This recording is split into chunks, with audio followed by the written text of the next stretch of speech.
Hey, happy Memorial Day. And this is Stan.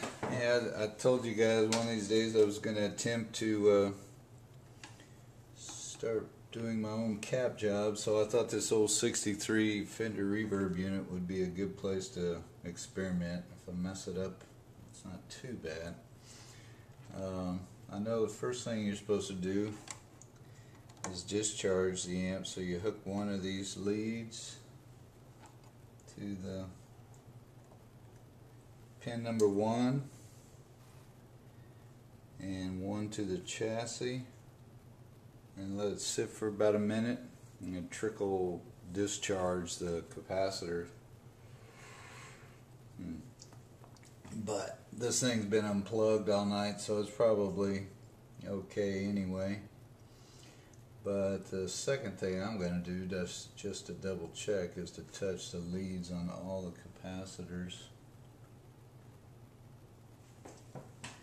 and make sure they are discharged, because I do not like getting shocked. But I'm going to make a couple of 3 or 4 little short videos. I'm going to take this thing out in a few seconds and look at the caps. This one looks like it's got a little stain on it. I don't know if that means it's leaking. I mean, this thing's been sputtering a little bit. Actually, in the last few days, it's been dead quiet, so I hate to mess with it, and I may not do anything with it today. Now, one thing, I got the chassis out. I wanted to show you real quick. This thing, it had an intermittent connection when I first got it. You know, it would work sometimes, and then when I take it to a gig, it wouldn't work. You know, what the? It worked a few minutes ago. Well, I finally looked around and searched and everything, and I took the reverb pan out and noticed that the contact here was all crushed in, and it was actually making contact, shorting out at the fit of the RCA fitting there, connection. So I just straightened that out. But what had happened, somebody apparently had taken this out, and when they put it back in, they didn't take the chassis out, and they tried to get it up underneath the chassis, and they hooked one of these support bolts where the spring goes into that RCA jack inside and bent it, and that's why it wasn't working very well. But once I straightened that out, it worked great. So I say, sometimes it's just simple little things like that. You just get in there and look around and go, oh, what, that doesn't look right. Because this one was okay, but so I just made this one look just like the other jack. Now here's the chassis. This ought to be interesting. I don't think I've ever taken this pan off to see what these caps look like. These are the ones that I want to change, possibly. Let's see what this looks like.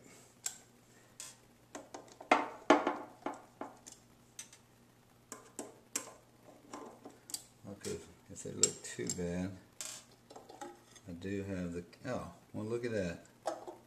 They've already been changed. Isn't that good? Well, shoot. I bought those caps for nothing. Those things are about $9 a piece. I think they are. Except mine look different. Let's see what I've got here. I don't know.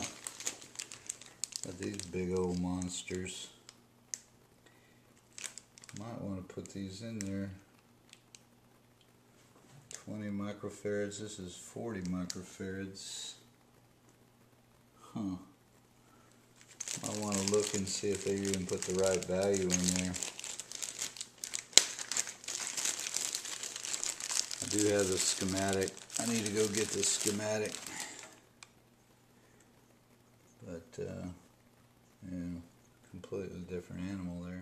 Yep. Okay, I don't know where I'd be without Gerald.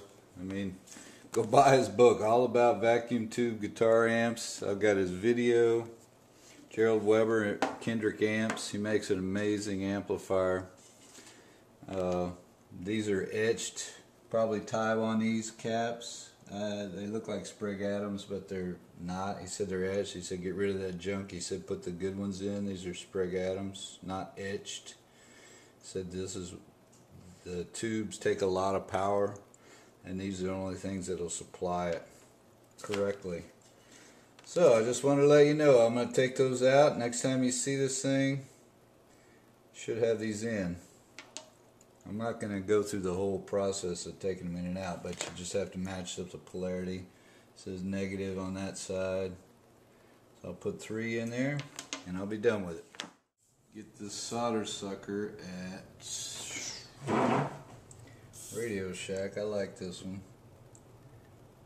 Just basically stick it on there and suck all that solder out of there.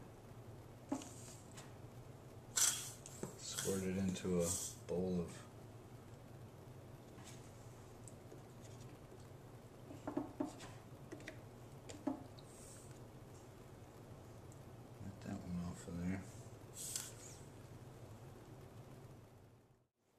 Okay, I got 2 of them in.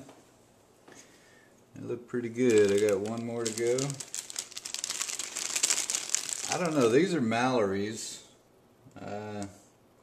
Gerald says since they were the short ones, they were made in Taiwan, but I'm not so sure. I thought Mallory was made in the USA, but either way, big difference. He said these will supply better power to the tubes, and I've always heard good things about Sprague Adams. Here's the last one. I'm just about out of solder. I got to go to Home Depot and get a voltage limiter, homemade thing where you just hook a light bulb up to a extension cord. So when you plug this thing in, you let the caps form for about a half hour. If the light bulb, it'll light up and then it'll dim, that means everything's okay. If it shines real bright, that means you've got a short somewhere and to turn everything off. So I'm going to go make one of those and get some more solder because that's the last bit I've got there. Okay, job is done. All I need to do is put the pan on here.